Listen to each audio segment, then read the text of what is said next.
Bonjour et bienvenue sur Habitudes Santé, un site pour mieux vivre sans surpoids ou sans obésité.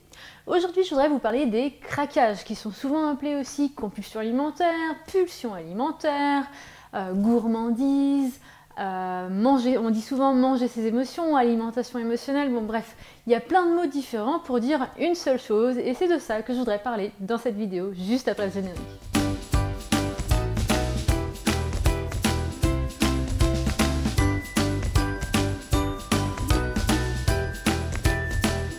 Alors juste avant de commencer, et surtout si vous êtes nouveau sur Habitudes Santé, je voulais juste vous dire que vous pouvez accéder gratuitement au programme 7 jours pour dire stop au craquage et aux interdits.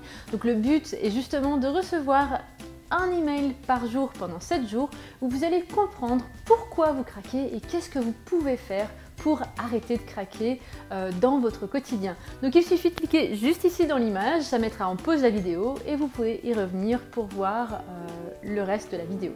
Donc dans cette vidéo, je voudrais justement voir avec vous c'est quoi les craquages alimentaires. Donc déjà, il faut comprendre que beaucoup de personnes ont des mots différents pour les craquages. Parfois, les patients me disent qu'ils ont des compulsions alimentaires, parfois des pulsions alimentaires, parfois c'est des écarts, des crises, des envies irrésistibles, parfois c'est tout simplement de la gourmandise. Donc vraiment plusieurs mots pour dire la même chose, les écarts, les dérapages alimentaires, donc plein de mots pour dire la même chose. Alors du coup, c'est quoi tout ça? C'est quoi les craquages alimentaires? Les craquages alimentaires, c'est tout simplement une envie de manger sans fin. C'est un peu un moment où c'est incontrôlable, comme si tout d'un coup, l'alimentation ou l'aliment dont vous rêvez devient presque une obsession et tant que vous ne mangez pas, et ben vous continuez dans cette obsession de j'en ai vraiment envie et c'est vraiment incontrôlable, c'est irrésistible, vous ne pouvez pas résister à cette tentation de manger le fameux aliment. En général, c'est des aliments qui sont soit sucrés, soit salés. En général, c'est des aliments riches et denses parce que justement, ce sont ces aliments qui ont un rôle important dans la stimulation de la zone de plaisir de votre cerveau et qui vont servir un peu comme doudou, comme réconfort et qui vont vraiment vous donner du plaisir pour faire face à cette envie irrésistible et incontrôlable. Le problème des craquages, c'est que pour les personnes qui ont un rapport normal avec la nourriture, elles vont pas se poser 10 000 questions. Bon, elles ont eu un moment de gourmandise, elles ont mangé un petit peu de chocolat, elles se sont rassasiées très vite avec une petite quantité de l'aliment, mais les personnes justement qui ont un problème avec la nourriture, souvent parce qu'elles ont une mauvaise image d'elles-mêmes, elles ont peur de gagner du poids, etc. Et ben du coup, juste après le fameux craquage, et ben il y a la culpabilité.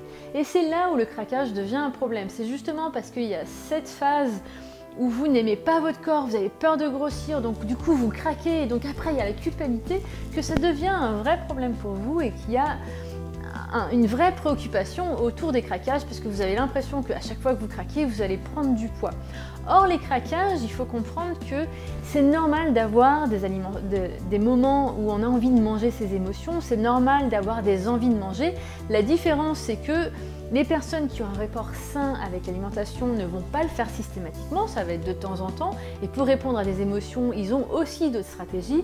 Et la personne qui a un mauvais rapport avec l'alimentation, qui est souvent en restriction, eh ben, elle va plus facilement craquer en grande quantité, d'où ce sentiment de culpabilité, puisqu'elles vont avoir l'impression qu'elles vont forcément prendre du poids à cause de ces fameux craquages.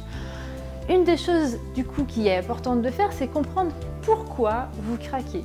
Qu'est-ce que ce craquage signifie pour de vrai? Qu'est-ce que vous êtes en train d'essayer à quoi vous essayez de répondre? Est-ce que c'est parce que vous étiez en train de vous ennuyer? Est-ce que c'est parce que vous avez eu une journée difficile? Vous vous êtes peut-être disputé avec votre chéri, avec votre collègue de travail, avec votre patron? Peut-être que vous étiez fatigué tout simplement? Ou peut-être que vous aviez tout simplement besoin d'une pause, besoin d'un moment de détente? Peut-être que vous vous ennuyez, donc du coup vous avez sauté sur la tablette de chocolat. Donc vraiment comprendre pourquoi vous avez eu ce moment de craquage, qu'est-ce que ça a évité ou compensé finalement. Et ça, c'est un premier pas justement pour travailler sur l'alimentation émotionnelle. On en reparlera dans une autre vidéo très prochainement. Aujourd'hui, le but, c'était que vous compreniez qu'est-ce que c'est un craquage ou les compulsions alimentaires, pulsions alimentaires, etc. Donc j'espère que du coup, c'est plus clair pour vous. En tout cas, n'hésitez pas à partager cette vidéo si cela a du sens pour vous. N'hésitez pas vraiment de partager avec un maximum de personnes car c'est grâce à vos partages que j'arrive à transmettre les messages de bienveillance autour du du rapport à l'alimentation et du corps de chacun d'entre nous. Je vous remercie pour vos partages, je vous remercie aussi d'avoir visionné cette vidéo et je vous dis à très bientôt pour la prochaine vidéo.